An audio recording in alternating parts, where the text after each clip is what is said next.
Dozens of positions on the chopping block because of a decrease in state funding. We told you last week that Kanawha County schools plan to make several cuts. Since then, several teachers have learned their jobs could be next.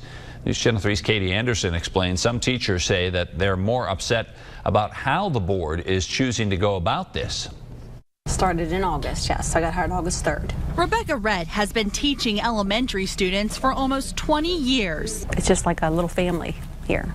It's great. But this is her first year teaching at Overbrook Elementary, and it may be her last. When I looked around the room, it appeared that most people were very young. I mean, and probably right out of college or not too far out of college. After Kanawha County schools announced position cuts last week, 34 teachers had to draw numbers from a hat to see if they'll still have their job next year. If you drew number 1 through 24, you get to keep your job or a job. The one thing all 34 teachers have in common, their start date. Seniority is the only factor. Experience from other counties doesn't count, or your credentials, nothing like that counts. What does count? The number they drew. I was already crying before I even went up because I was frustrated. So when I drew the 28, I left. But leaving her job is the last thing Rhett says she wants. If 4 people retire, I can get a job, although it might not be here. I'm hoping it's here.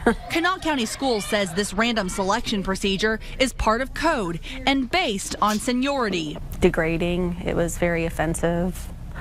I felt very unappreciated. Rhett says she hopes one day that code will change. But until then, I'm in limbo. You know, I wanted to do this summer and I wanted to do this summer, but what if? What if I don't get a job? All she can do is wait. Katy Anderson, WSAZ News Channel 3, Charleston. Kanawha County Schools says the 10 teachers affected contracts go through June the 30th, but can still get a job based on teacher retirement or departures. If the 10 have not been placed by that date, then they will go on a preferred recall list and will be the first called when positions do become available.